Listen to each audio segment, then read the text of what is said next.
Hello friends, well wishers and veterans, good morning. आज मैं आपको जो वीडियो लेकर के आया हूँ कोई ख़ास नहीं है।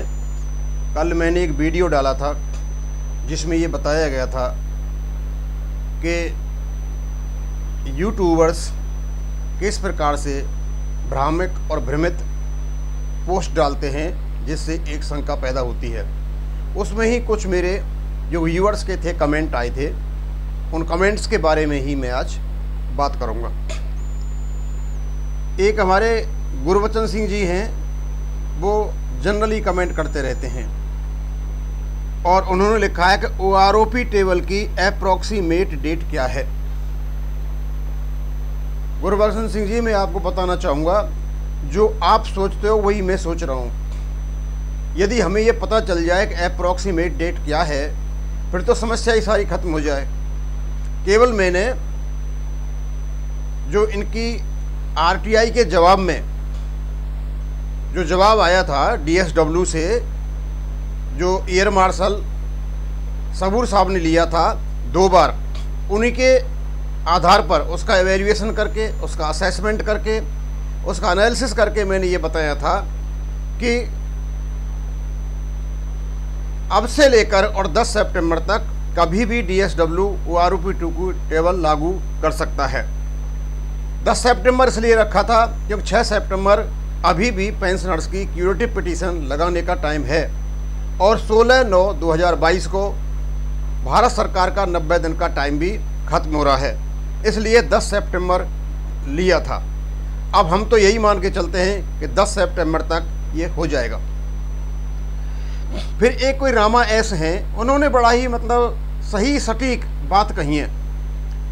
लिखते हैं, सरकार सही काम सही वक्त पर करे तो यूट्यूबर की सुनने की ज़रूरत नहीं है। बहुत बढ़िया बात कही आपने, इसमें कोई शक नहीं है कि ये OROP-2 सही समय पर लागू कर देते तो हमें किसी प्रकार की भ्रामक या मिसलीडिंग बातें सुनने को नहीं मिलती, क्योंकि इसको 3 साल से ऊपर, लगभग 2 महीने और ऊपर हो चुके हैं, शायद 3 महीने हो चुके हैं, लेकिन अभी तक ये पता नहीं है कि ये कब लागू होगी। तो स्वाभाविक सी बात है, इस जो भ्रम की स्थिति बनी हुई है, यूट्यूबर तो अपनी यूट्यूब बनाएंगे ही और हमें परेशान भी करेंगे।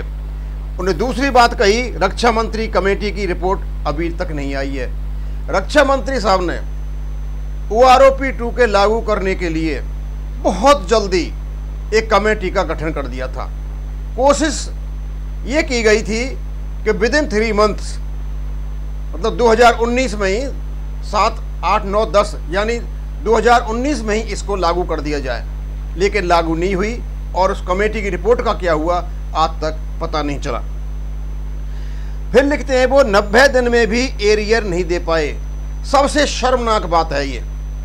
जो सरकार, भारत सरकार के जो सरकार माननीय सुप्रीम कोर्ट के आदेश के बावजूद भी 90 दिन में एरियर नहीं दे पाई, इसको लागू नहीं कर पाई, तो ये तो सवाल बनता ही है कि भारत सरकार पर सीधा ही लांछन जाता है। लेकिन साथ में हम ये भी नहीं भूलना चाहिए कि जो जजमेंट आता है कोर्ट का, यदि उस पर कोई भी पिटीशन लग जाती है, या रिव्यू पिटीशन लग जाए, या क्यूरेटिव पिटीशन लग जाए, या जो हमारे प्रेसिडेंट्स हैं उनको भी एक याचिका जाती है वो लग जाए, तो तब तक वो जजमेंट है पूर्ण नहीं माना जाता या लागू नहीं हो सकता।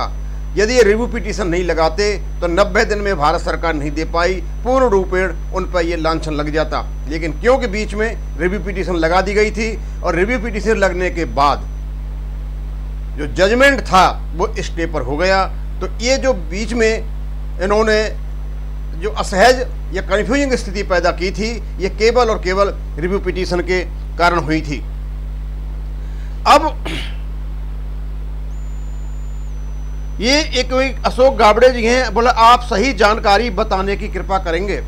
सर, सही जानकारी तो हम आपको बताएं कि ना तो हमारा कोई CGDA में बैठा हुआ है, कोई है भी तो बता नहीं रहे कुछ भी। वहाँ यदि टेबल बन रही हैं या नहीं बन रही हैं, कहाँ तक काम पहुँचा है, हम तो केवल और केवल भारत सरकार का जो RTI का रिप्लाई दिया हुआ है उसी के बेस पे एवेल्यूएशन कर सकते हैं। उन्होंने बड़े ही कन्फर्मिंग बेस से कहा है कि वो अर्नेस्ट स्टेप्स उठा रहे हैं इसको इम्प्लीमेंट करने के लिए। उनकी जो इंटर मिनिस्टेरियल जो कंसल्टेशंस हैं वो कंप्लीट हो चुके हैं, यानी एमओडी और फाइनेंस मिनिस्ट्री में आपस में बात बन चुकी है, कैबिनेट नोट तैयार हो चुका है। ये बहुत पहले की बातें हैं। और उसके बाद सीजीडीए के लिए जो टेबल बनानी है वो उनका काम है, शायद उनको भी दिया जा चुका होगा। तो ये सारी प्रोसेस इंगित करती है कि इसको लागू करने के लिए ये लगे हुए हैं। एक मेरे व्यूअर हैं, बहुत ज़्यादा आते हैं, नाम है उनका महेंद्र सिंह जी। उन्होंने एक बड़ी कमाल की बात कही और शायद उन्होंने क्या होने वाला है उस पर भी प्रकाश डाल दिया। अब या तो इनको पता कैसे चला कैसे नहीं चला, क्योंकि हमारा एवेल्यूएशन तो इन्हीं के कमेंट से ख़त्म हो जाता है। मैंने ये कहा था कि ये 10 सितंबर तक ख़त्म हो जाएगा, 10 सितंबर तक टेबल आ जाएंगी, लेकिन उन्होंने वो लिखते हैं, महेंद्र सिंह जी आप इस सरकार की सोच हो, यानी मेरे पे लांछन लगा दिया उन्होंने कि मैं सरकार का पक्ष ले रहा हूं, इसके सरकार की सोच हो। आप ही झूठ कहते हो, आपसे बात करेंगे 18 सितंबर को, यानी मैं भी जो कुछ आपको बता रहा हूं झूठ बता रहा हूं, और ये 18 सितंबर को मेरे से बात करेंगे। सुनने के लिए तैयार रहना, हर काम आपकी सोच से नहीं हुआ है। मतलब इन्होंने एक ऐसी बात कही है कि इनको पता है कि कोई प्रोसेस ऐसी चली हुई है जिस प्रोसेस का इनको पता है। या तो इनको ये पता है कि ये सीजीडीए में जो काम चल रहा है इनका कोई आदमी है कि वहाँ कोई काम नहीं हो रहा है, और दूसरा मुझे ऐसा लगता है कि महेंद्र सिंह जी आप जंतर मंतर पर वहाँ बैठे हुए हो, और यदि आप वहाँ बैठे हुए हो तो इसका मतलब ये हुआ कि आप जो पिटिशनर्स हैं, जो इनके लीडर हैं, उनके संपर्क में हो, और वहाँ कोई आप स्ट्रेटेजी बना रहे हो ओआरओपी को रोकने के लिए, यानी क्यूरेटिव पिटीशन देने के लिए। आप इतने कॉन्फिडेंस से कैसे कह सकते हो कि 18 सितंबर को बात करेंगे? ये 18 सितंबर का जो आप डेट दे रहे हो बात करेंगे, तो इसका मतलब क्या निकलता है? और उसको सुनने के लिए तैयार रहना, सुनाते तो आप रहते ही हो, हरदम सुनाते हो। आप जब भी आपको ये लगता है कि हम भारत सरकार का पक्ष ले रहे हैं तो आप सुना देते हो, और ये आपकी सोच का नतीजा नहीं है। मतलब इतने एक्यूरेट तुले हुए शब्द आप कह रहे हो कि आपकी सोच का नतीजा नहीं है। भाई मेरी सोच का नतीजा क्या नहीं है? मैं तो समझ नहीं पाया आपकी सोच का नतीजा क्या नहीं है, क्या नहीं है, कैसा नतीजा? मतलब आप ये कहना चाहते हो कि ये जो सोच का नतीजा है ओआरओपी जो है वो और किसी की सोच है, यानी आप जंतर मंतर पर बैठ गए हुए लोग, इनकी सोच का नतीजा है, यही ओआरओपी लेकर के आए हुए हैं, और भारत सरकार ने तो कुछ किया ही नहीं है। तो मैं आपको बता दूं, ये जंतर मंतर पर बैठे हुए लोग केबल और केबल जो सुप्रीम कोर्ट में लेकर के गए थे ओआरओपी केस में, उसमें कुछ भी नहीं था, जेएसयूआर के लिए कुछ भी नहीं था। ये गए थे केबल और केबल, यूपीए सरकार के जो वित्त मंत्री थे माननीय श्री पी चिदम्बरम जी, उन्होंने जो 500 करोड़ रुपए 1/4/2014 से पूर्ण ओआरओपी देने के लिए रखा हुआ था, उससे ज्यादा एनडीए सरकार ने एक साथ 2014 से 11,000 करोड़ रुपए दे दिए। तो वो ये कह रहे हैं भाई तुमने 11,000 करोड़ रुपए क्यों दे दिए? हमने तो 500 करोड़ रुपए रखे थे। फालतू जो पैसे थे, जो 10,500 करोड़ जो हमने घपले किए थे, 2G और ये जी और वो जी और सारे जी वो किए थे, वो तो उसके लिए थे, इनके लिए थोड़े थे, ये उसके लिए गए थे, लेकिन हमारे सफल नहीं पाए। और दूसरा गए थे ऑफिसर्स के फायदे के लिए, जेएसयूआर के फायदे के लिए, ये वहां नहीं गए थे। इसका मतलब ये हुआ आपका जो ये कमेंट है उसका अर्थ मैं ये लगा रहा हूं कि आप लोग क्यूरेटिव पिटीशन लेकर के जा रहे हो, और क्यूरेटिव पिटीशन यदि आप डालते हो तो स्वाभाविक सी बात है कि आपने जो लीगल नोटिस दिया है वो एक बेईमानी है। आप कंटेम्प्ट ऑफ कोर्ट की बात कर रहे हो, वो बेईमानी है। यदि आप क्यूरेटिव पिटीशन डालते हो, बेटर तो यही होगा कि आज आपने बताया है कि लीगल नोटिस का आखिरी दिन है, आपके पास उसकी सूचना आएगी, उसके बाद आप कंटेम्प्ट ऑफ कोर्ट डालोगे। सही प्रोसेस तो ये है। और यदि आपको रोकना है तो स्वाभाविक सी बात है आप क्यूरेटिव पिटीशन में जाओगे। आप नहीं चाहते हो, आप लोग जंतर मंतर में बैठे हुए कि हमें ओआरओपी मिले। आपको पता है कि जैसे ही ओआरओपी मिलेगी वहाँ से सारे के सारे एक्सप्रेसमैन छोड़ करके चले जाएंगे। हम महेंद्र सिंह जी आपसे भी और जितने भी जंतर मंतर पर बैठे हुए एक्सपर्ट उनसे भी और मेजर जनरल सतवीर सिंह साहब से हाथ जोड़कर प्रार्थना करते हैं कि आप क्यूरेटिव पिटीशन में नहीं जाएं। हम पुनः आपसे अनुरोध करते हैं कि आप क्यूरेटिव पिटीशन में नहीं जाएं, आप OROP को लागू होने दें।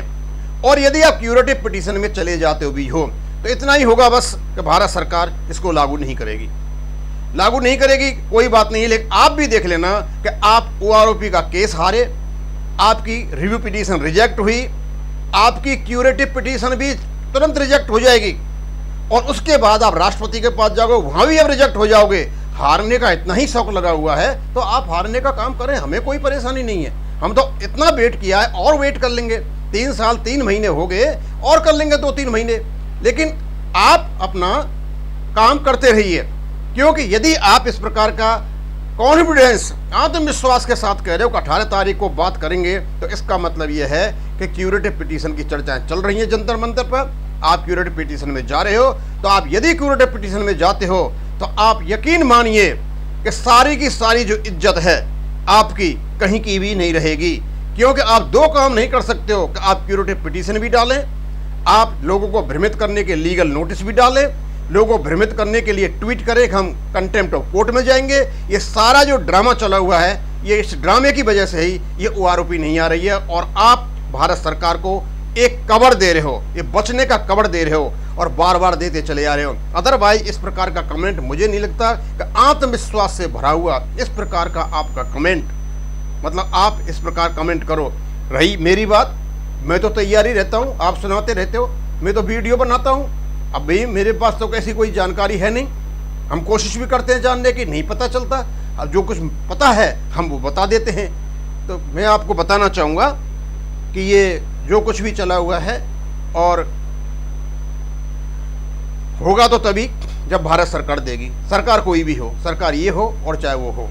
और दूसरा मैं एक बता दूँ आपको कि आप राजनीतिक किसी को बताओ या आप राजनीतिक हो जाओ, सरकार वही देगी जो सरकार पावर में है। पहले हम कांग्रेस से मांगते थे, नहीं दिया उन्होंने।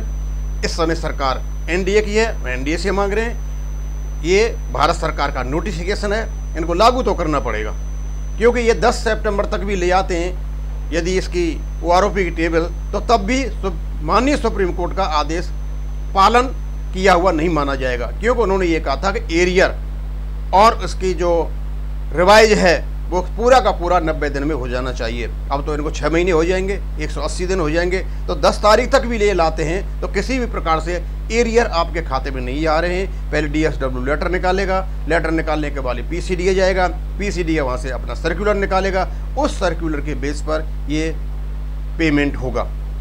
तो हम यही आशा करते हैं कि हमारे जो जंतर मंतर पर बैठे हुए पिटीशनर्स हैं किसी प्रकार से क्यूरेटिव पिटीशन नहीं जाएं।